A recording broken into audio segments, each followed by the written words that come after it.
नमस्कार दोस्तों, practice set number 9 में आप सभी लोगों का बहुत बहुत स्वागत है। तो आइए देखते हैं टॉप 50 क्वेश्चन देखेंगे इस वीडियो में। ठीक है, क्वेश्चन है कि जब कोई विद्युत परिपथ विवृत परिपथ हो तो वोल्टता होगी। तो ऑप्शन नंबर 2 अधिकतम वोल्टता होगी। ठीक है, अगला प्रश्न दिया है तो ये तो न्यूमेरिकल है। ठीक है, इसमें जो है क्या पूछ रहा है कि यदि 242 लंबे चालक पर 0.75 न्यूटन का बल और 640 मिली एम्पियर की धारा है तो अभिवाह फ्लक्स घनत्व कितना होगा। ठीक है दोस्तों, तो आएगा 4.84 टेस्ला आएगा। ठीक है ना, तो इसका मतलब इसका फार्मूला होता है। ठीक है फ्रेंड्स, तो एफ दिया है, आई दिया है और यल दिया है। ठीक है, तो इसका फार्मूला लगा देंगे। तो ठीक है, इसका फार्मूला ये होता है, ठीक है ना, BIL साइन थीटा होता है। मतलब थीटा का मान तो नहीं दिया है। ठीक है ना, तो आप सबका क्या करेंगे, गुणा कर देंगे ना इसको, तो आ जाएगा। ठीक है, सल्फर हेक्साफ्लोराइड SF6 गैस की परावैद्युत सामर्थ्य का मान कितना होता है। तो ऑप्शन नंबर 3 वायु के मान से 2.5 गुना होता है। बहुत ही इंपॉर्टेंट क्वेश्चन है ये वाला। ठीक है ना, 2.5 गुना होता है। अगला प्रश्न तो हम केवल जो इसमें न्यूमेरिकल नहीं देखेंगे, केवल मतलब थ्योरी वाले प्रश्न देखेंगे। ठीक है, इसको आप सॉल्व करेंगे दोस्तों तो आ जाएगा 75 वोल्ट आएगा। ठीक है ना, तो ठीक है, ये मतलब बीच बीच की दूरी दिया है 0.15 दिया है और सामर्थ्य दिया है 500 किलो वोल्ट प्रति एम दिया मीटर दिया है। ठीक है, तो टर्मिनल वोल्टता इसको अपन निकाल लेंगे दोस्तों, तो आ जाएगा। ठीक है, फार्मूला याद आएगा तो। और यहाँ पर दिया दोस्तों कि पूछ रहा है कि एक फुल वेव ब्रिज रेक्टिफायर है, उसको 15 वोल्टेज RMS जो है ऐसी सोर्स से आपूर्ति दी जाती है और यह 100 ओम भार से जुड़ा हुआ है। तो शिखर प्रतिलोम वोल्टता यानी कि पीक इनवर्स वोल्टेज कितना होगा। ठीक है ना, तो आएगा 21.21 आएगा। ठीक है, सोडियम वेपर लैंप से कौन सा रंग निकलता है। तो पीला रंग निकलता है, ऑप्शन 1। अगला प्रश्न है कि ये भी तो फिर वही है, देखिए पूछ रहे कि प्रत्येक समांतर पथ में धारा कितना होगा। तो 55.55 एम्पियर इसमें धारा आएगा। ठीक है, और ये भी वही है, इसमें स्लिप का मान पूछ रहा है तो 6.67% आएगा स्लिप। ठीक है, और ये भी फिर से लाइन धारा पूछ रहा है इस क्वेश्चन में, तो 9.24 एम्पियर। ठीक है, धारिता का मान कैसे बढ़ाया जा सकता है। तो क्षेत्रफल में वृद्धि करके धारिता का मान बढ़ाया जा सकता है। ठीक है ना, और EMF का मान पूछ रहा है इस क्वेश्चन में, इसको देख लीजिएगा। ठीक है, तो इसका आएगा 17.6 वोल्ट आएगा। तो फिर से वही आ जा रहा है न्यूमेरिकल, तो इसका आएगा ऑप्शन 1 वाला आ जाएगा। ठीक है, लगाने का प्रयास करिएगा। यदि फ्यूज तार का जो धारा निर्धार है वो 10 एम्पियर है तो फ्यूजिंग धारा क्या होगी, 10 एम्पियर से अधिक होगी। निम्नलिखित में से किस मशीन में पक्ष EMF की आवश्यकता अवधारणा होती है। तो DC मोटर में होती है। अगला प्रश्न है कि विकल्पों में दिए गए लैंपों में से किसमें वोल्टता के उतार चढ़ाव का प्रकाश के उत्पादन पर तुलना अधिक प्रभाव पड़ता है। तो इनकैंडिसेंट लैंप पर अधिक पड़ता है। इसमें पूछ रहा है कि एंगल पूछ रहा है, एंगल जो आएगा वो 60 डिग्री आ जाएगा। ठीक है, 3 फेज है, 4 पोल, 12 प्रखांच दिया है। ठीक है, तुल्यकालिक गति से चल रही है तो प्रखांच कोण कितना होगा, 60 अंश होगा। एक 6 ध्रुव 50 हर्ट्ज पेरडी मोटर 970 RPM पर चल रही है तो घूर्णक धारा की आवृत्ति कितनी होगी। तो 1.5 हर्ट्ज होगा। 1 किलोवाट के विद्युत परिपथ में के लिए 1 किलोवाट घंटा विद्युत ऊर्जा का उपभोग किया जाता है। तो 1 घंटे के लिए। भार में वृद्धि के साथ स्थिर गति दर्शाता है तो DC शंट मोटर स्थिर गति दर्शाता है। यदि एक चुंबक को गर्म किया जाता है तो क्या होता है, अपना चुंबकत्व खो देता है। परिणामी तर्क की मुख्य सामग्री में शैथिल्य क्षेत्र होगा, छोटा होगा। ठीक है, छोटा।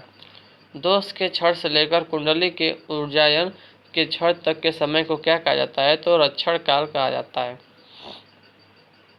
एक चालक का प्रतिरोध इसकी किसके व्युत्क्रमानुपाती होता है। तो अनुप्रस्थ काट के क्षेत्रफल के व्युत्क्रमानुपाती होता है।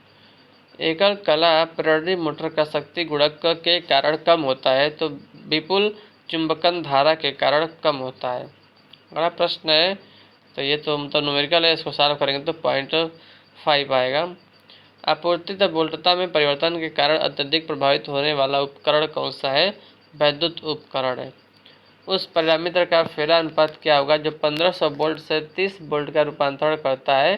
तो 50:1 होगा। ठीक है, केवल आपको जो है VN/V2 कर देना है, 1500/30 करना है तो 50:1 आ जाएगा। और यहाँ पे RMS मान पूछ रहा है। ठीक है, न्यूमेरिकल है तो इसको सॉल्व करेंगे तो 244.2 वोल्ट आएगा जाएगा।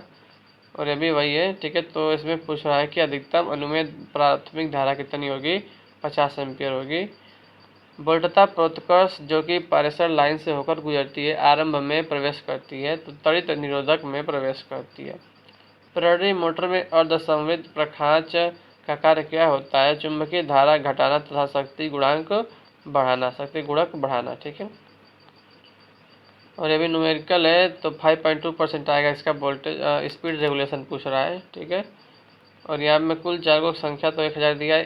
EMF पूछ रहा है। ठीक है, तो आ जाएगा 6 वोल्ट आएगा, फार्मूला लगा देंगे तो।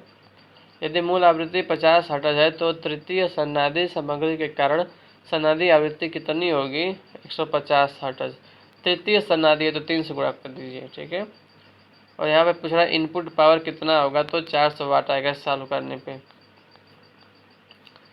और ये भी वही है कि संधारित्र पर कितनी वोल्टता होगी? 200 वोल्ट से जुड़ा हुआ है। ठीक है ना, एक समय नियतांक यानी कि वन टाइम कांस्टेंट के बाद जो है कितना वोल्टता होगा दोस्तों?